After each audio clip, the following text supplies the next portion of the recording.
কওমি মাদ্রাসার স্বীকৃতি প্রসঙ্গে সম্প্রতি সরকার যে প্রজ্ঞাপন জারি করেছে, এই সূত্রে যে কমিটি গঠন করা হয়েছে সবকিছুকে বেফাক কর্তৃক আল্লামা আহমদ শফীর নেতৃত্বে প্রত্যাখ্যান, এই ব্যাপারটাকে আপনি কিভাবে দেখছেন? হজরত আল্লামা আহমদ শফি সাহেব মুর্তজিল্লুল আলীকে সবাই শ্রদ্ধা করেন, আমিও ব্যক্তিগতভাবে শ্রদ্ধা করি এবং আমি তো এটা প্রায়শই বলি এবং আমার অন্তর থেকে বলি যে যেখানে হুজুরের পা সেখানে আমার মাথাও পৌঁছতে পারে। উনি শেখুল ইসলাম মদনী রহমতুল্লাহ আলাইয়ের সংসদে ছিলেন। আমার বিশ্বাস ছিল মদনী রহমতুল্লাহ আলাই সংসদে যারা ছিলেন তাদেরকে আল্লাহ তাআলা আখিরাতে অপমান করবেন। এখন প্রশ্ন হইল এটা বেফাকের মিটিং হয়েছে কি না, কারণ বেফাকের সদস্য শুরা এবং আমেলা অ্যাডভাইজারি কমিটি এবং এক্সিকিউটিভ কমিটি মিলে তো আপনার প্রায় 150 মতন সদস্য। তো এর মধ্যে বেফাকের কয়েকজন সদস্য উপস্থিত হয়েছিলেন এবং সেটা কি কোরাম হয়েছে কি না এবং এটাকে বেফাকের মিটিং বলা যাবে কি না, আর বেফাকের মিটিংয়ের জন্য যে একটা মিটিংয়ের নিয়ম আছে যে যে নোটিশ দিতে হয়, এই নোটিশ ওনারা দিয়েছেন কি না, কারণ আমিও আমার মাদ্রাসাও বেফাকের সঙ্গে সংশ্লিষ্ট মাদ্রাসা। তো সুতরাং এটাকে তো প্রথম কথা হইল যে এটা বেফাকের মিটিং হয়েছে কি না তাও বলা মুশকিল, তাই এটা বেফাকের সিদ্ধান্ত নয়। হযরত আহমদ শফি সাহেব মুর্তজিল্লুল আলীর নামে, ওনার নামের ছদ্মাবরণে কয়েকজন আপনার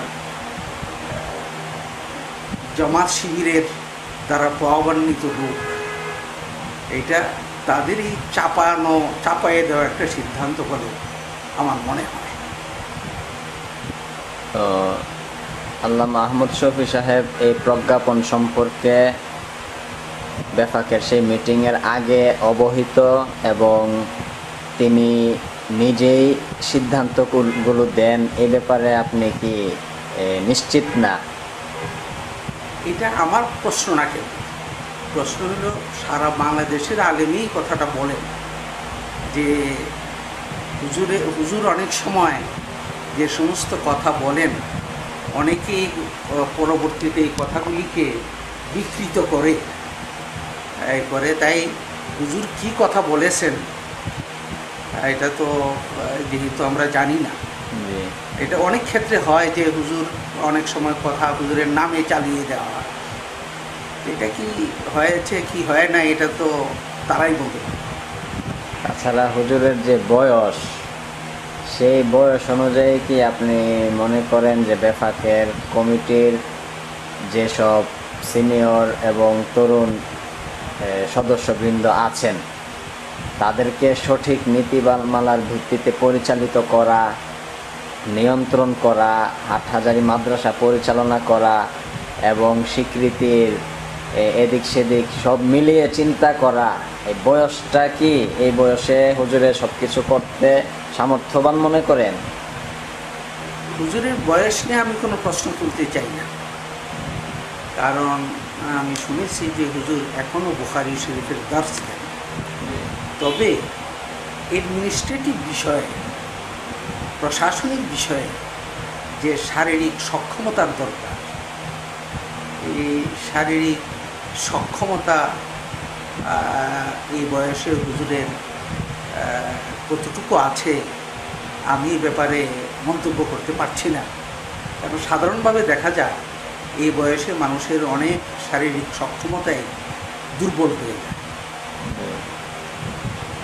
তো বেফাকের যে প্রজ্ঞাপনের 2013 সালে যে প্রজ্ঞাপন জারি করা হয়েছিল সেই কমিটিতে কিন্তু আহমদ শফি সাহেব চেয়ারম্যান ছিলেন।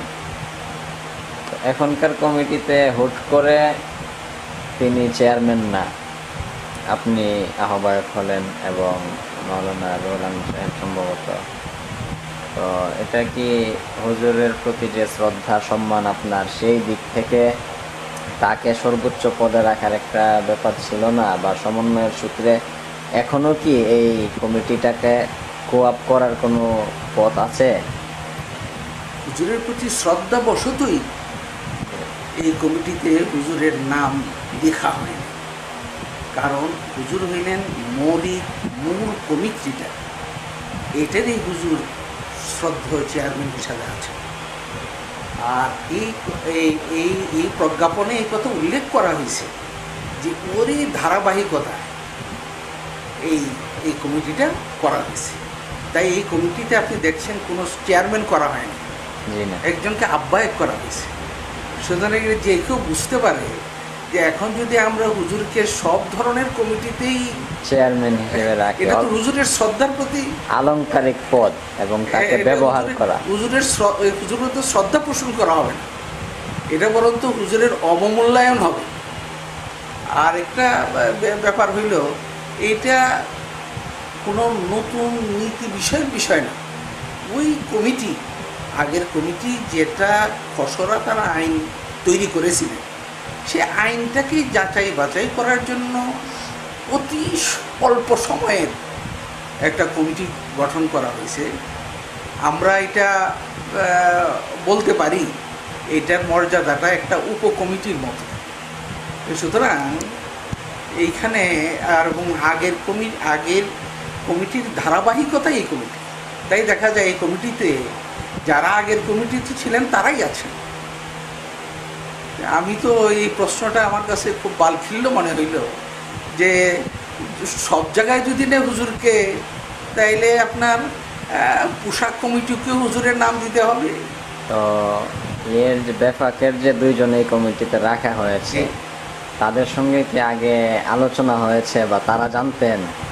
তারা তো বলছেন জানতেন না। আমি ব্যক্তিগতভাবে ওনাদেরকে জানিয়েছি এবং তারা আমাকে জানিয়েছেন যে আপনারা হুজুর অগ্রসর হন, আমরা এর সাথে আছি। এবং এটাও ওনারা আপনারা যে ওনাদের সঙ্গে কথা হয়েছে কি হয়নি, বর্তমানে প্রযুক্তির সময়ে এটাকে আপনার বের করা খুব বেশি কঠিন হবে না।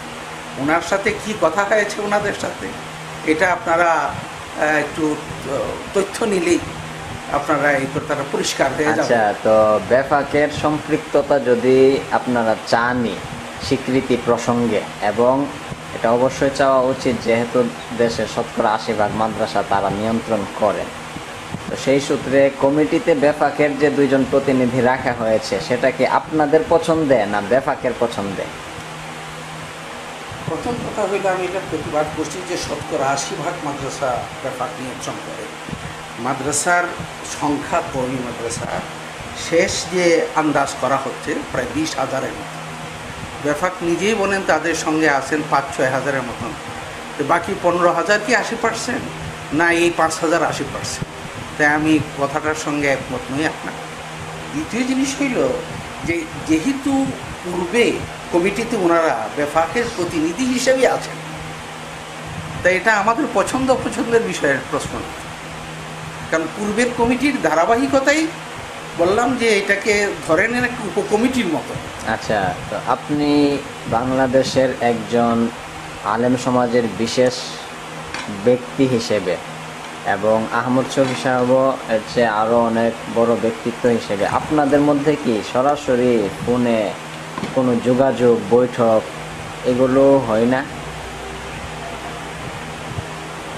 হুজুর প্রায়শই অসুস্থ থাকেন। আমি কিছুদিন আগেও টেলিফোন করেছিলাম, তা আমাকে এই কথাই জানানো হইল যে হুজুর অসুস্থ।